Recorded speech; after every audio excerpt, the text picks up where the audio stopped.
Hi, welcome to the video. My name is Luca, and I like to talk about books.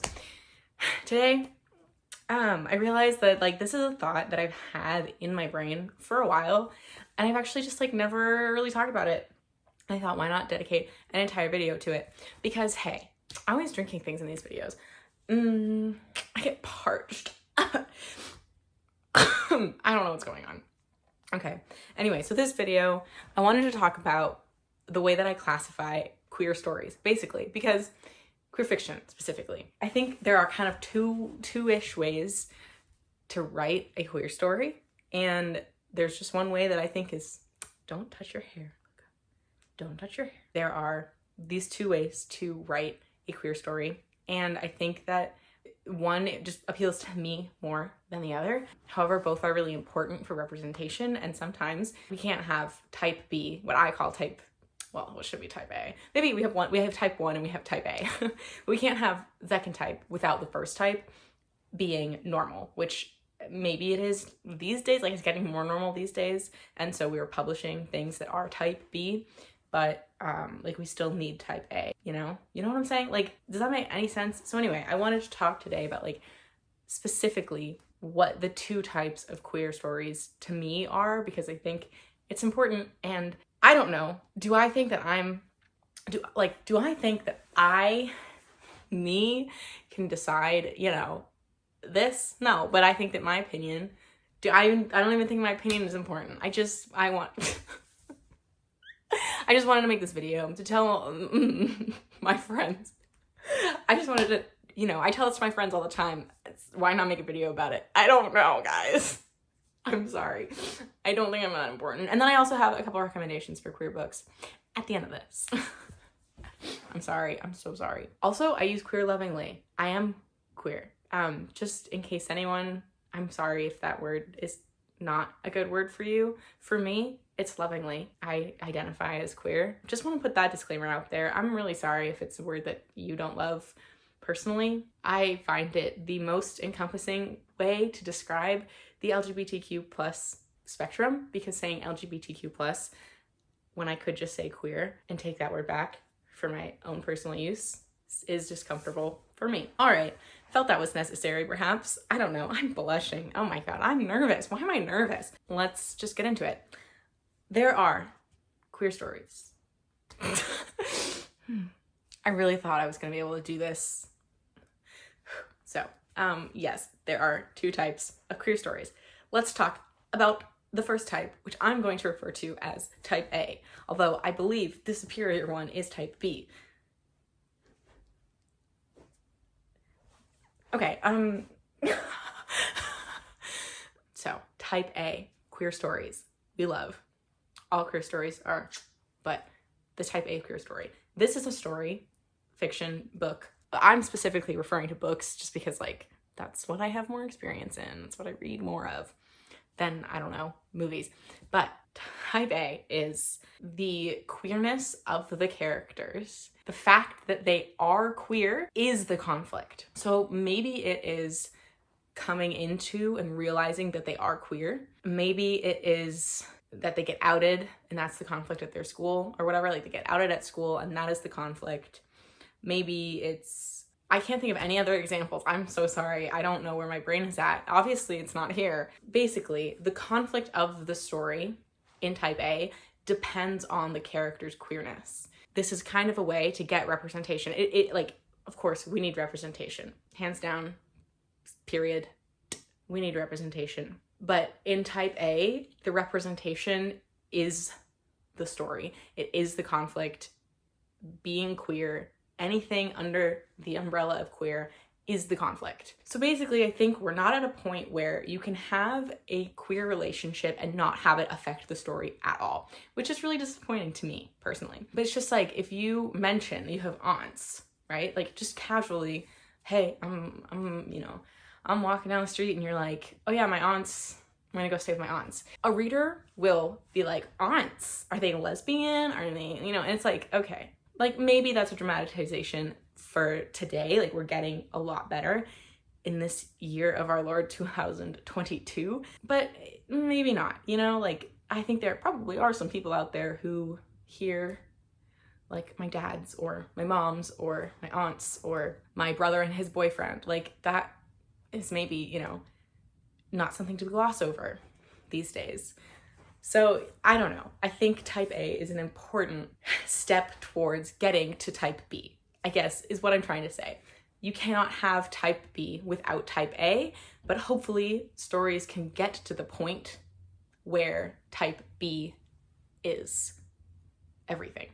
And as I was picking out books to recommend, I was going to do type A versus type B, but I find specifically that books that are type A for me, I do not enjoy them. And I hate to say it. And like a lot of type A books, like this is specifically for fiction, because you might be saying, well, there's this memoir that I read. Like I'm reading a couple of books about like the AIDS crisis. Those obviously are type A books. Like it's about queer. Like Sarah McBride's memoir, a huge part of that, I mean, the whole entire book is about her being trans, right?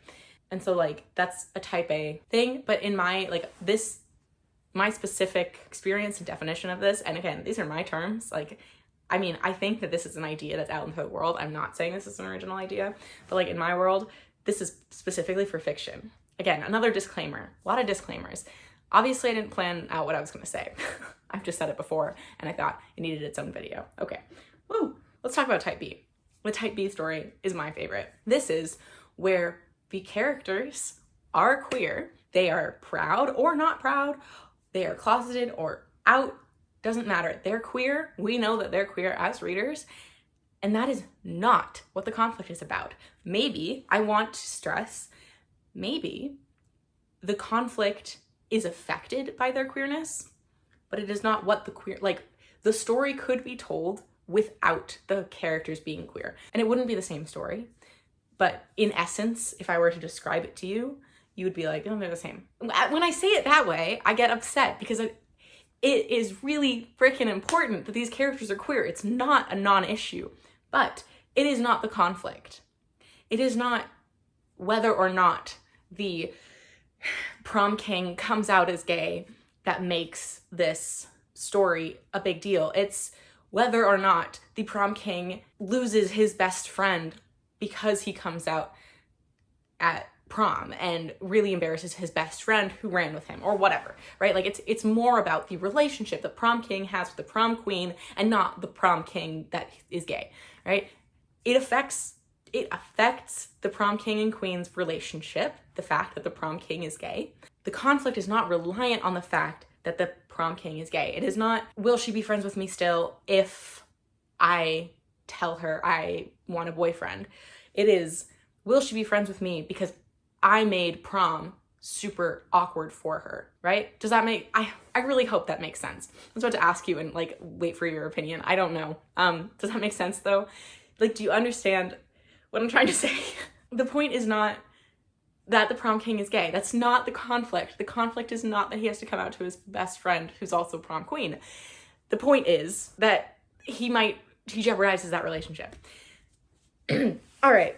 So type B just does not rely on the fact that the characters are queer.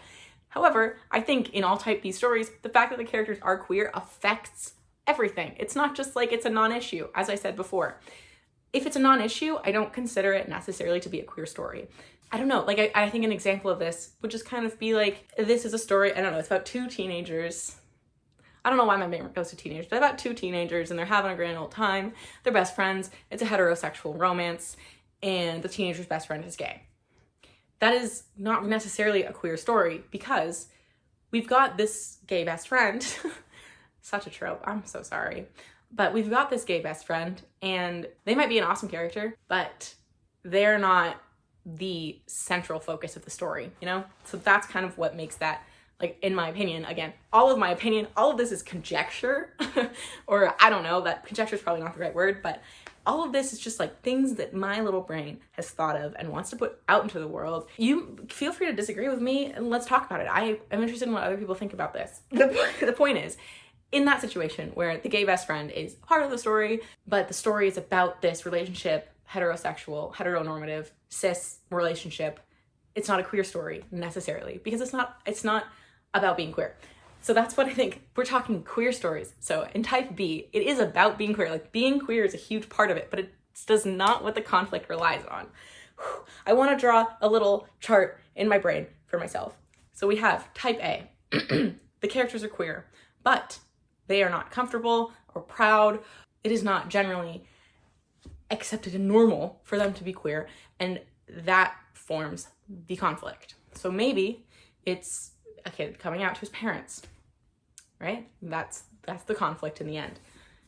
It relies on this kid's queerness to have a satisfactory conflict and ending. In type B, the characters are queer. We love that. They are either out or not. In both, they're either out or not. But in type B, the conflict does not rely on their queerness. It is affected by their queerness, but it is not about their queerness. Does this make sense? I really hope so, because I think it's important that we have more type B stories in the world. I don't know. I want to like give an example of like a queer story. I have one here. This is my example. I think it's gonna be easy to explain because I kind of remember how it goes, and also it's teen romance, which I feel like is where most of the type B stories are right now, that are not dark and depressing. No offense to like adult fiction, but like, this is dark and depressing. This isn't. So this is Out of the Blue by Jason June. I stan Jason June so hard. Everything that they've written is just amazing. So Jason June wrote Jay's Gay Agenda, which is also very good. So the Out of the Blue follows Sean and Crest. And Sean is a gay teenager going through heartbreak, right? He swims. And Crest is a mer person who comes to land to like basically to become an adult mer person. They have to like do something good for a human, basically is the premise.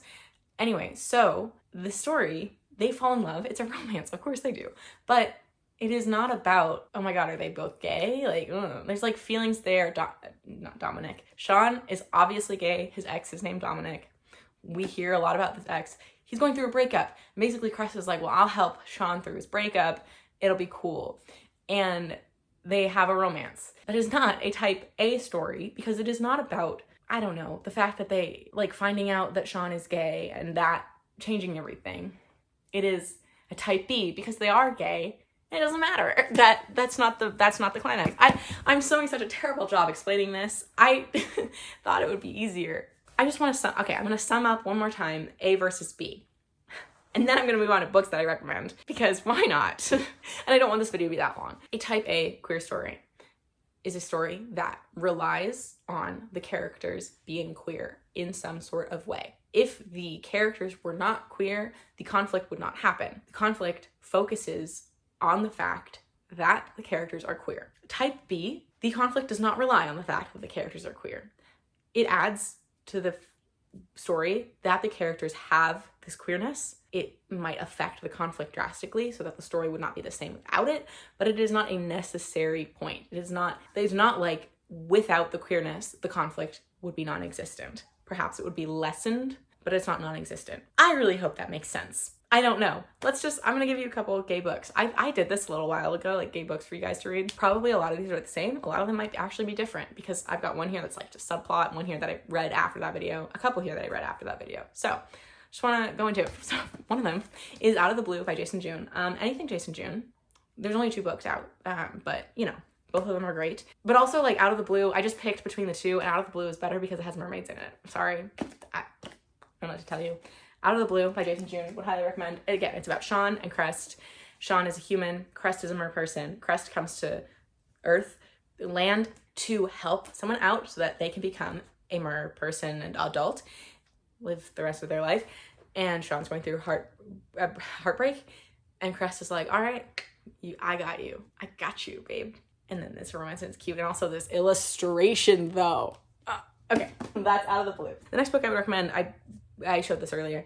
It is What Belongs to You by Garth Greenwell. It is about an American teacher is in Sophia, and he enters into a relationship with a man. There is a sequel to this called Cleanness that was not what I expected, but also really good, to be honest with you. It's been a while since I've read What Belongs to You, but I remember really liking it, and it is gay. And so I wanted to shout it out because, yep.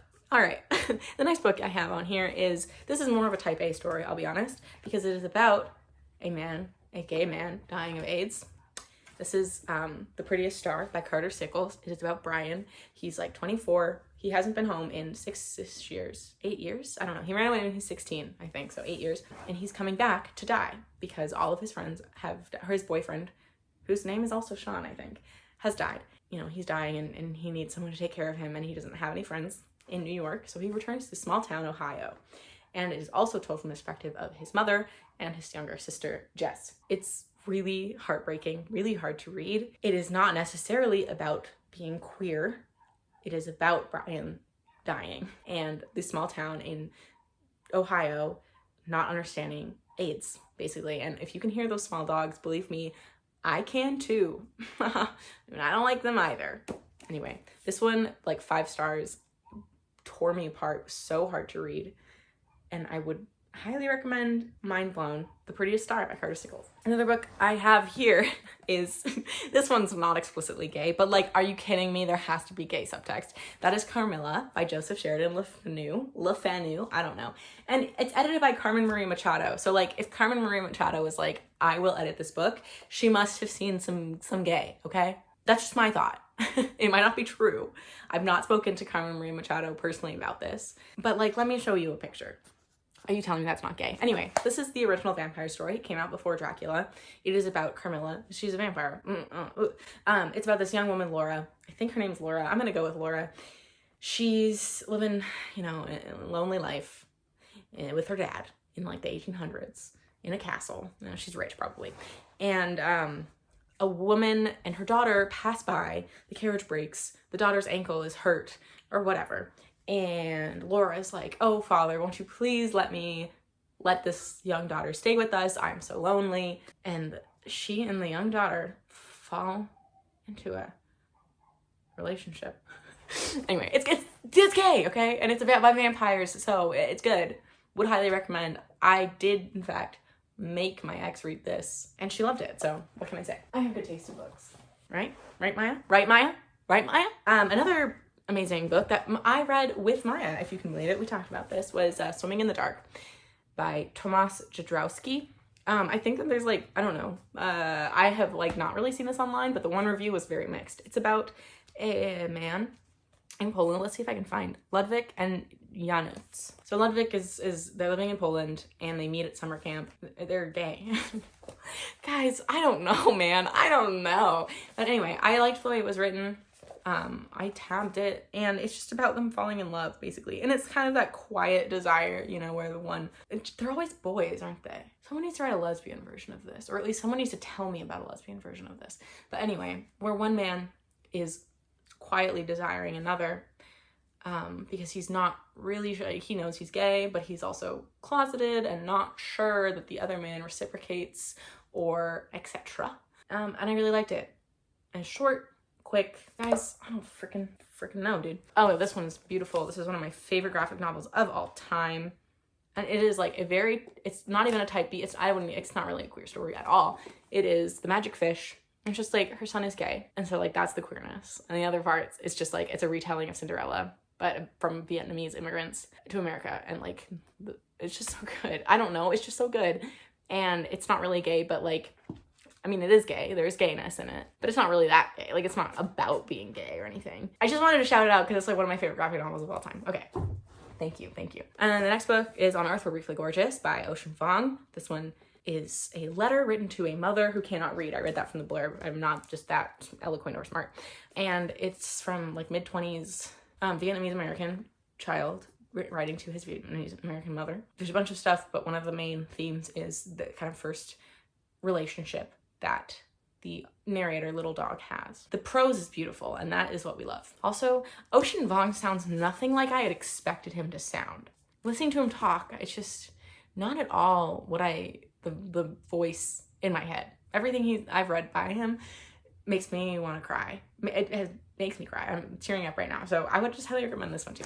It's sad, but like, oh my god, I'm gonna cry. Okay, and we're getting to the last couple. All right, we have Tin Man by Sarah Winman. This one is one of those books that they are both obviously like each other. They kind of have this exploration, but it doesn't like, it's not like they have a happy ending. It's really sad. It's told after two of the main characters die, and it's like a reflection on how the narrator met the two main characters. The blurb on the back, or one of the words on the sentences on the back is, "This is almost a love story, but it's not as simple as that." I really like that. I really like this. I don't know what to tell you. Tin Man by Sarah Winman. Would recommend. All right, last two books. One of them is I'm saving for last because like it's typical of me if you've met me. I have The House in the Cerulean Sea by TJ Klune. This is, I just talked about this. I'm gonna talk about it again. I love this book so much. It is about Linus Baker.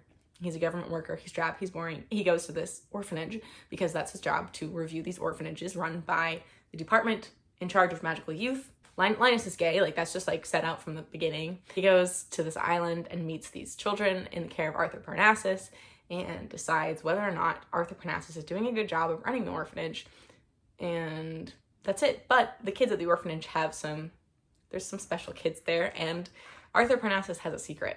And it's just nice and warm and fluffy, makes you laugh, makes you cry. It also has the added bonus of being gay. We love that. The last book, which will probably be a surprise to no one, is Heartstopper by Alice Oseman. Anything by Alice Oseman, she highlights queer characters we love. I was born for this, is kind of what I'm thinking about right now, because Jimmy, and like, I want to meet Jimmy. I wish I could meet Jimmy in real life and just be like, hey, how do you do it? This is Heartstopper. It's about Nick and Charlie. They meet and they fall in love. And it's just like their friendship. It's Nick's coming out. It's Charlie's mental health journey. All around, a beautiful book. Beautiful story. There's a TV show of it. There's 4 novels, volumes, going to be 6, I think. The TV show with Kit Connor and Joe Locke. Okay, Heartstopper. Read it. All right, that's it. I have to stop, or I'm going to continue talking forever. So I hope that I have kind of clarified. It's probably unlikely.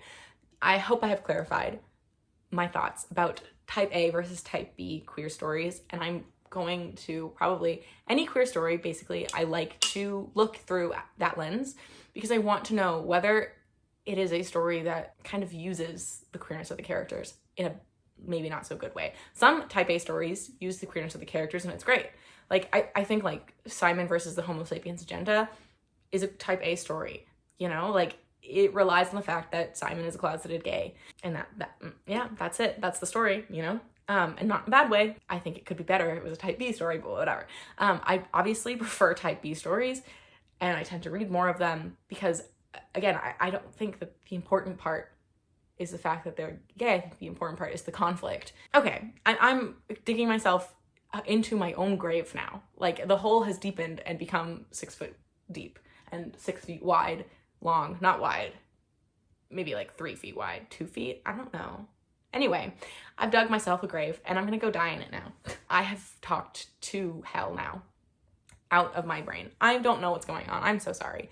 But yes, queer stories are important. Read more of them. Demand the non-vilification of queer characters in the media, okay? Boycott Scar, boycott Ursula, boycott characters who come out as gay to then die. Show respect to your queer characters. Have their queerness not be the plot point of their character arc. I'm gonna go to bed now. Thank you so much for watching. Again, I hope I explained myself okay. I hope you got maybe a new recommendation for a queer book to read. I love each and every one of you. Thank you so much for watching. Stick around if you want to. Have a great rest of your day, evening. Have a lovely day. I don't know. Have a lovely life. Oh, sign-offs are weird.